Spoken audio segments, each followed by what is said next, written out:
This is mine. Let go. Let go of everything. Let go!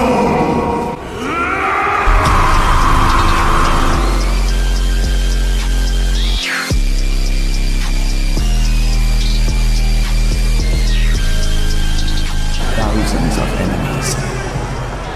You're the only one who made me forget.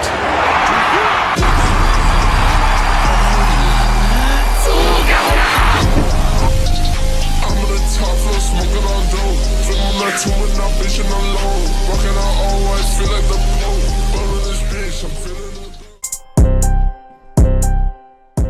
it. Yo, welcome back, volunteer family. This is Volcor, and today we're going to be talking about the Ole Miss versus Tennessee basketball game where we completely blew them out of the water. Nobody expected this performance by the Tennessee Volunteers. Absolutely amazing performance, completely millie-rocking Ole Miss. I mean, physical, shot decent, didn't shoot the greatest, could have shot better, but that's okay. Aidoo lit him up, 24. You know, I did not expect Aidoo to light up an opponent for 24 points, especially a solid opponent in Ole Miss. You know, we've seen him score 29 against bad teams, but we've never seen him score like this against a good, solid team like Ole Mississippi. Mashack is becoming one of the most important players on this team. He brings so much to the defensive side of the ball. He's literally a defensive menace. One of the best defensive players on this team, if not the best defensive player on this team. Also, he's getting his offensive game back. He's starting to play good on offense as well. Those 2 threes that he hit before halftime changed the outlook and changed the theme of this game. So it's gonna be a good video. Stay tuned because we're gonna dig a little deeper into these topics. Obviously, everyone sees this final score, 90-64. 90 from a Rick Barnes team. 90. Let that sink in. A Rick Barnes coached football or basketball team scored 90 points. I don't think I've ever seen that. I mean, we did score, I think it was 91 against North Carolina, but I was almost positive that was a fluke. I didn't think it was going to happen again. And, you know, one of the big things in this game is we out-rebounded them. We have really struggled to out-rebound teams. And we really, truly out-rebounded Ole Miss. As you can see, 38-24. Almost doubled their rebounds, which is very impressive. Very, very impressive. Not to mention, they didn't shoot good from 3. That was the difference in this game. It seemed like when they needed to make a 3 to kind of get back in it, they just couldn't do it. And that is one of the biggest changing points in this game. That's what I talked about in the preview to this game, is that if they shot good from 3, we were done. But when they needed to make 3s, they couldn't do it. And I really credit ZEIGLER and Mashack and Connect and all of our starters for playing good defense. I mean, ZEIGLER even blocked a 3. Since when did ZEIGLER block any shots? He's 5'9". But he got up there and blocked a 3-pointer. I mean, I was really impressed with that. So we're going to look into some of the stats of our different players that played in this game. First of all, don't even get me started. Jordan Gainey does not need to be getting more than 6 or 7 minutes on this basketball team. 3 points. 1 for 12 minutes. He had 12 minutes and got 3 points. He went 1 for 2 from 3, but keep in mind, he also turned the ball over twice. Turned it over twice, which is something you can't have against good teams, especially if he did that in March Madness. You can't do that in March Madness. One of the players I'm really impressed with, though, Tobe Awaka. 11 minutes, 2 for 4 from the field, and 5 for 5 free throws. That's very good. 5 for 5 for free throws is very good. 3 rebounds. Tobey Awaka is really good at rebounding, not to mention the 9 points. I mean, he really did. When he came off the bench to help out, he really truly did help out, and he really did good. 9 points for only 11 minutes is not bad. Not bad at all. And Santiago Vescovi. Vescovi has had his struggles this year, to say the least. But he kind of did do a little better. 3 for 8. I'd like it to be a little more like 4 for 8. That would be a lot better. Now, obviously, don't expect guys to shoot 50% from 3. But for 8 shots, I would like to see him at least make 3 or 4 of them, which he did. So, great job on him. 4 rebounds. So, he really was hustling to get rebounds. He was getting up there for those rebounds. The 4 assists, which is very good. 4 assists is not bad at all. And 11 points. He was one of the difference makers in this game. When we needed a 3, he did hit his shots. And Mashack, one of the best players on this team. I will go ahead and say it. 23 minutes. 50% from the field. 4 for 8. And 2 for 3 from 3-point range. When he hit those 2 threes before half, especially the buzzer beater one, it changed the entire outlook, and it changed the theme of this basketball game.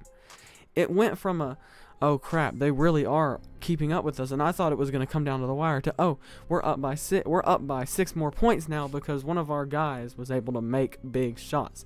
And he really did come in clutch. On the defensive side of the ball, on the offensive side of the ball, he didn't get to shoot any free throws, so he never got to the foul line, but that's okay. 4 rebounds. That is really good.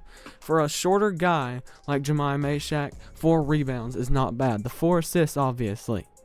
The 10 points. Very good. Now, Dalton connects, man. 3 for 6 from the field, 50%, not bad. 1 for 3 from 3. And these were wide open threes, by the way. These were not contested threes. 1 for 2 from free throw. 2 rebounds, 1 assist, and 8 points. That's just to play 19 minutes, that's just not going to cut it. That's just not going to cut it. If you go out and do that in March Madness, you're getting beat. Because you've got to be able to knock down shots and to get lay-ins. It seems like he's scared to drive the ball. I don't know what it is. I know that the coaches are telling him to be more aggressive and are telling him to drive the ball and telling him to shoot more. But it just seems like he's lost his touch and his way. And I honestly thought he was going to get it back in this Ole Miss basketball game, but he did not at all. Where is the guy we saw at Ole Miss? And where is the guy we saw... And where is the guy that we saw at Michigan State? And where is the guy that we saw at Wisconsin? Where is the guy we saw against Syracuse? Because this is not the same player, and I really hope he gets back to where he was. Now, one of the best players, one of the players of the game, ZAKAI Ziggy, 37 minutes, 6 for 13, and 4 from 11 from 3. 4 for 11 is not terrible. It could be a little better, but for Zeigler, that's really good considering he's coming back from the ACL, he's coming back from the injury, and he was able to persevere and get better. 1 for 1 from free throw. 5 rebounds for somebody who is 5'9". Wow.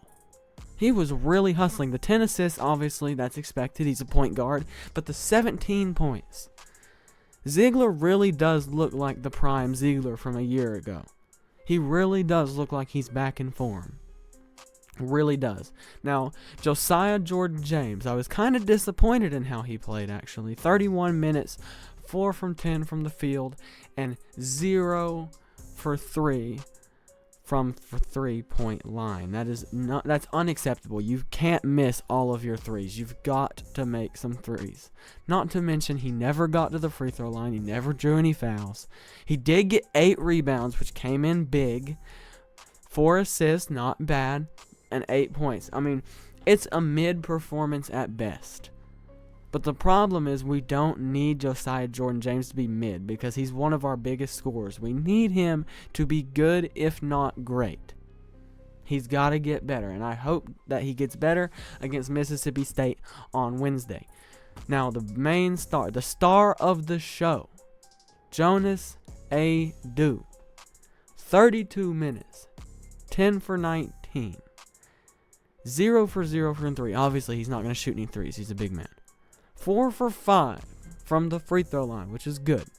10 rebounds, 2 assists, and 24 points. I mean, he was just killing them on the inside, giving them no mercy on the inside. I mean, it was really, really crazy to watch. I mean, he was just tearing them up.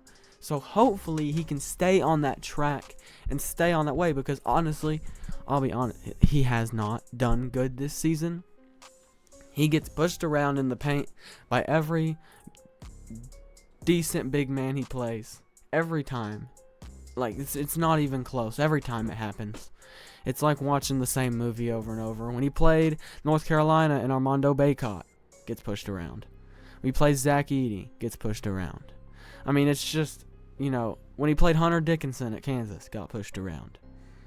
So, he really does have to get more physical, and that's what he did tonight. He was way more physical tonight, and he was playing a completely different game than he normally does, and I'm excited to see what he does in the next coming games and what he does in the rest of the season. Now, I actually want to go a little more into Mashack and how he's doing overall in the season, to kind of explain why he's so important. Now, he statistically, he is our best three-point shooter.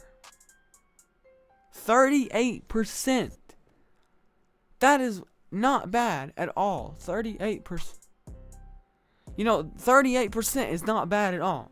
I'm pretty sure that's better than Dalton Connects, if that says anything. Now, he hasn't shot as many threes, but if he can get to the point where he can consistently knock down 38% of his threes like he's been doing, that is going to unlock this offense to a completely different level. And I think, especially with what he brings on the defensive side of the ball, he is absolutely in the future going to be getting more minutes from Rick Barnes. And I think he's definitely going to get a pat on the back from Rick Barnes for how he's playing, because he plays that Rick Barnes style defense. He plays that Rick Barnes style offense, and he gets it done in the paint, and he gets it done with his shooting. He really is not a bad shooter. Now, he's not a great elite shooter, but he is a solid all-around player. Solid all-around player. I mean, hats out to him for how he played today, man. Hats out to him. But that's all I got for today. I'm glad we got the win. I'm glad we pulled it out. I'm actually not even got a win. Completely destroyed a top 25 team. And I'm just so happy for the team. I can't wait to see what we do in the future. This is Volcore signing off. Go Big Orange.